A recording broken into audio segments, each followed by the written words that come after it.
시청자 여러분 안녕하십니까. 이슈 점검으로 돌아왔습니다. 오늘은 T50의 일본 수출 가능성 후속 보도라고요. 네, 제가 지난 시간에 특파원님을 모시고 T50의 일본 수출 가능성에 대한 얘기를 한번 나눠봤었는데요.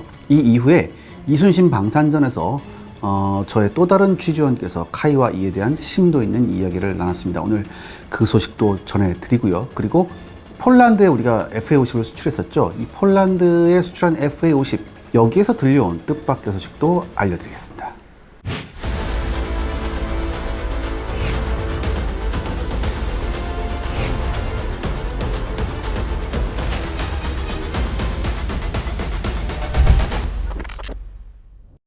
일단 카이는 이걸 어떻게 보고 있나요? 네, 카이 관계자는 일본에 대한 T50 수출이 호사가들의 황당무계한 이야기만은 아니라고 얘기했습니다. 실제 록히드 마틴이 도쿄를 방문해서 T50을 기반으로 한 고등훈련기 공동개발사업에 대한 브리핑을 진행한 바 있다고 제가 지난 그 특파원님하고 같이 얘기를 했었죠.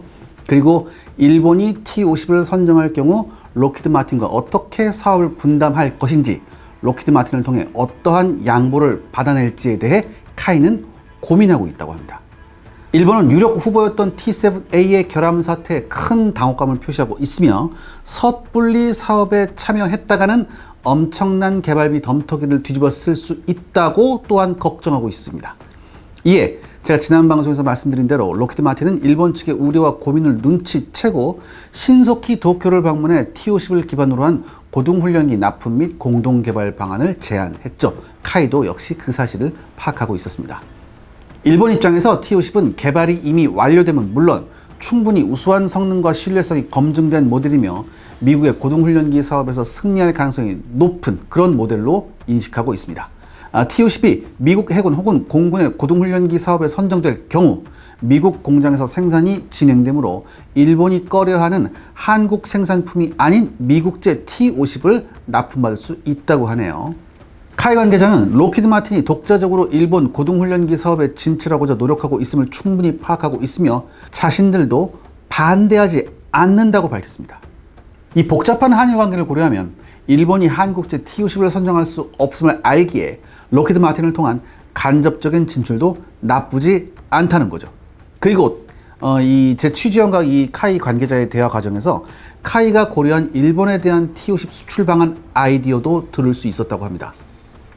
카이 관계자는 한국에 직접 T50을 수출하는 방법으로 서로 인질이 되는 방안을 처음에는 고려했었다고 하네요. 이게 무슨 말이냐면 한국 공군이 F-35A를 도입했을 당시 가장 문제가 되었던 점이 바로 그렇죠, 정비 문제였죠. 제가 지지난 시간에 다뤘었는데, 그러니까 F-35A에 대한 기본적인 정비 관리 수리 부분은 대한민국 공군에서 자체 해결할 수 있지만 전투기가 6에서 7년 정도가 되면 종합적인 성능 점검을 위해서 MRONU, 즉 정비 및 장비 업그레이드를 해야 되거든요. 이 권한을 가진 지역 정비창으로 가야만 합니다.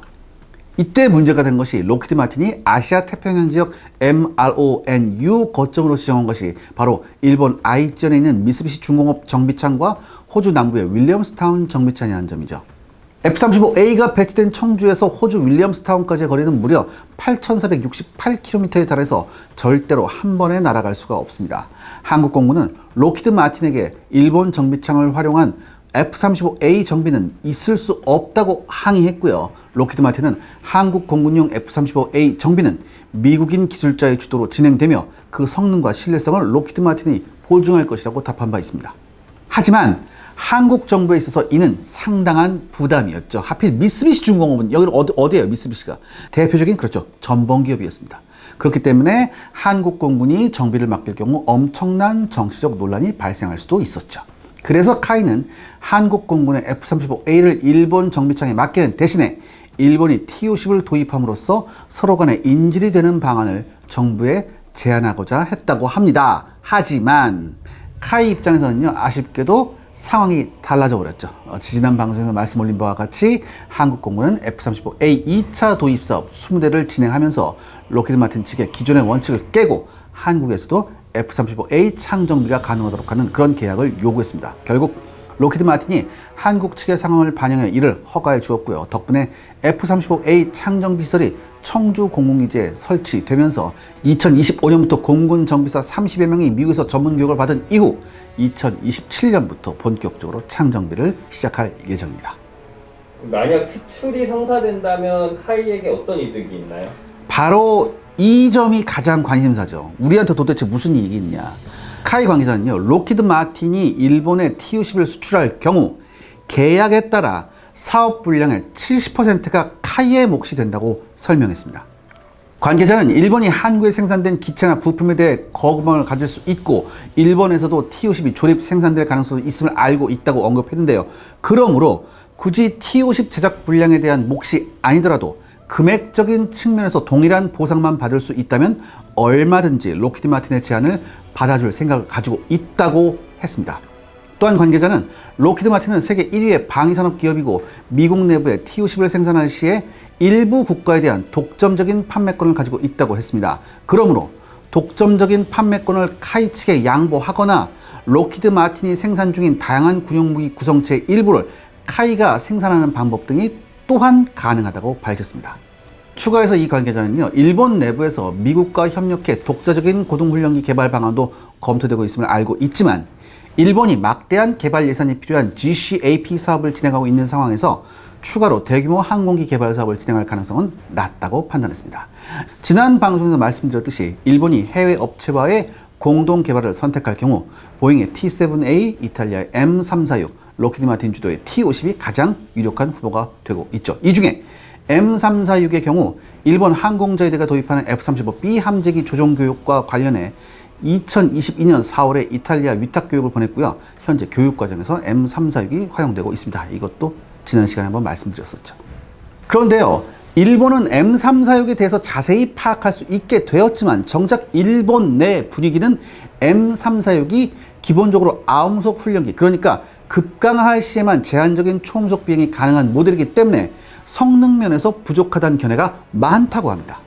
그렇기 때문에 이런 여러 가지를 한번 고려해 보면요, 로키드 마틴이 일본을 잘 설득할 경우 T-50이 일본의 차세대 고등 훈련기로 선정될 가능성이 아예 없다고는 할 수 없죠. 그러니까 이중부정인데, 그러니까 아예 그 가능성을 제로로 놓을 수는 없다고 합니다. 또한 이것 역시 우리나라한테 어떤 형태로든 상당히 이익이 될 거라고 하네요. 다음은 폴란드 FA50 문제인데 네. 뭔가요? 네, 카이 관계자를 통해 파악한 또 다른 흥미로운 소식은요, 폴란드 수출형 FA50에 대한 AIM 120 암람 통합 문제였습니다. 현재 납품이 진행 중인 폴란드 공군용 FA50PL에는 공중급유 능력, 그리고 300갤런급 연료탱크 운용 능력, 에이사 레이더, 스나이퍼 TGP, 그러니까 목표 지시 포드죠. 그 다음에 AIM-9X 사이드와인더 운용 능력이 추가되어 있습니다. 하지만 카이 관계자에 따르면 널리 알려진 것과 다르게 폴란드가 아직 AIM 120 암람 운용 능력은 선택하지 않았다고 합니다. 폴란드는 FA50에 사용 중인 이스라엘제 ELM-2031 레이더보다 성능 면에서 우수한 모델을 확보함과 동시에 미국제 AIM 120 암람 미사일 운용의 선제 조건인 미국제 레이더를 확보하기 위해서 레이시온사의 팬텀 스트라이크를 선정했었죠. 그리고 미국 정부와의 협상을 통해 암람 통합 허가도 상당 부분 진척이 된 것으로 알려지지만 카이 관계자가 이런 말씀하셨습니다. 분명한 사실은 아직 폴란드가 AIM 120 암람 장착을 결정하지 않았다는 겁니다. 그 이유는 최소 2,500억 원 이상으로 알려진 통합 비용 부담이 컸고 미국 정부가 폴란드의 안보 사정을 반영해 AIM-9X 사이드와인더의 통합은 허가했지만 AIM 120 암람에 대해서는 여전히 부정적인 여론이 미국 내에서 존재한다고 하네요.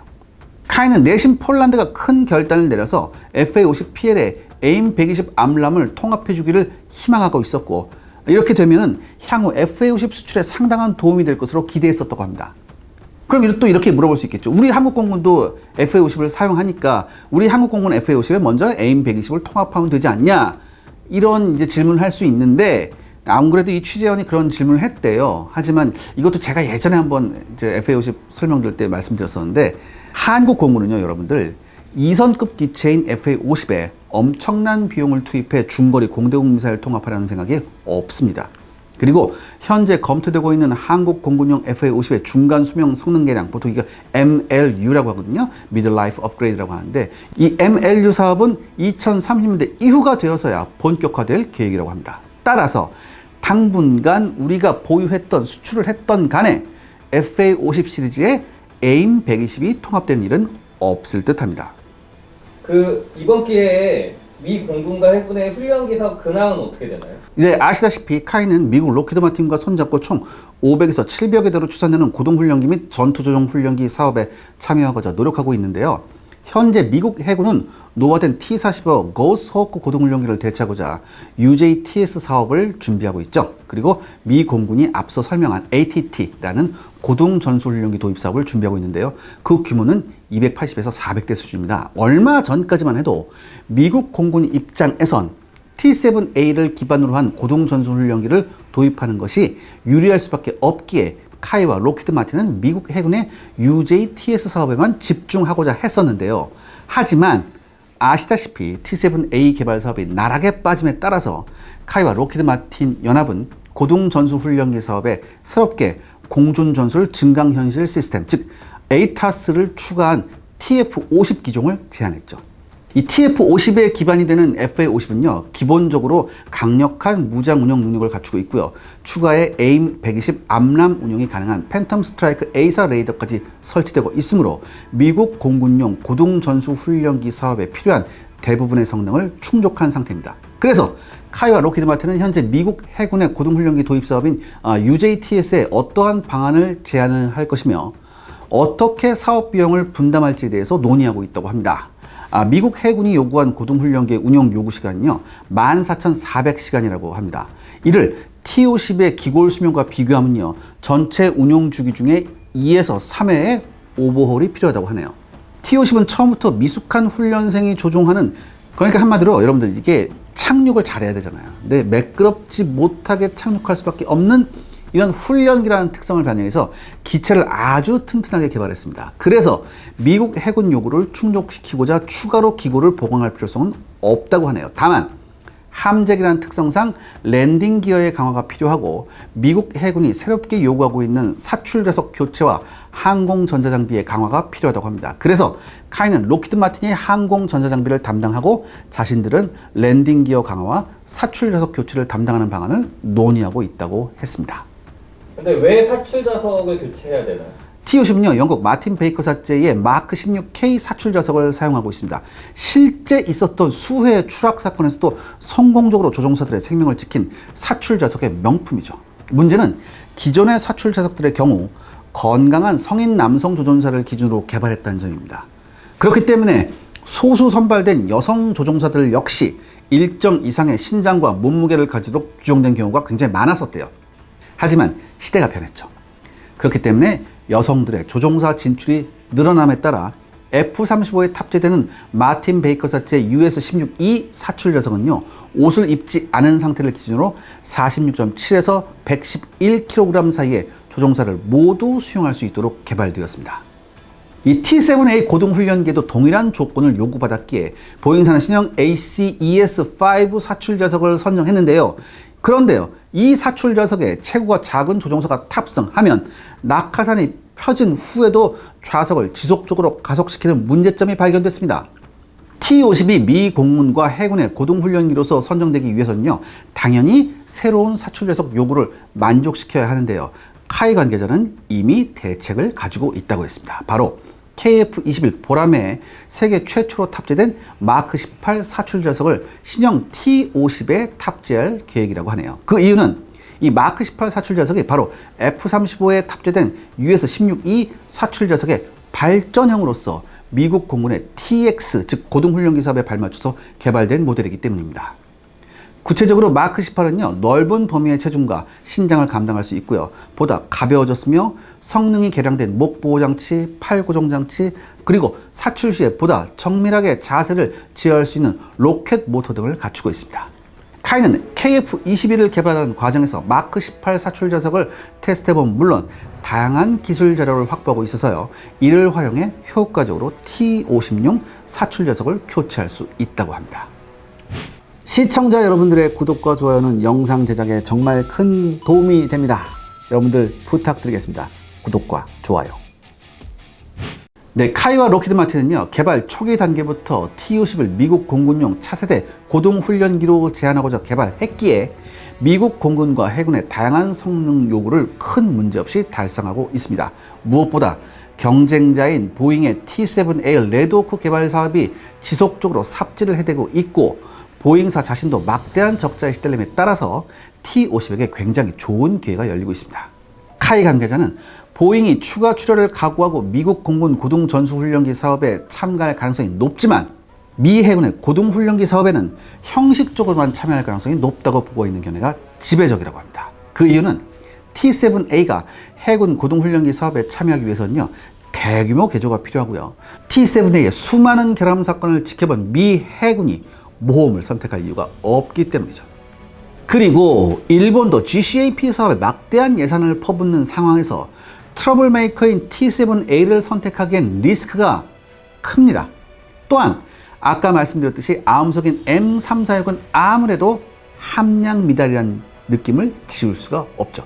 그럼 여러분 뭐가 남겠습니까? 그렇죠. T-50밖에 안 남아요. 더 이상 일본이 개똥 같은 자존심을 부리지 말고 깔끔하게 한국산 T-50으로 선택을 했으면 이거 서로 윈윈하는 거 아닌가요? 그런 거 아닌가요? 이게 배송도 빠르고 물류비도 적게 들어요. 그리고 FA-50의 AIM-120 통합이 여의치 않다는 것은 좀 충격이었습니다. 기술적으로 불가능한 것이라기보다는 돈 문제하고 정치적 문제였죠. 그러니까 제가 매번 말씀드립니다. 국산 중장거리 공대공 미사일이 반드시 필요합니다. 그래야 우리가 눈치 안 보고 마음껏 세일즈를 할 수 있기 때문이죠. 아무튼 T-50이 미국 해군 고등훈련기 사업, 미 공군 고등전술훈련기 사업, 그리고 일본의 고등훈련기 사업 모두에서 승리하기를 기대해 보겠습니다.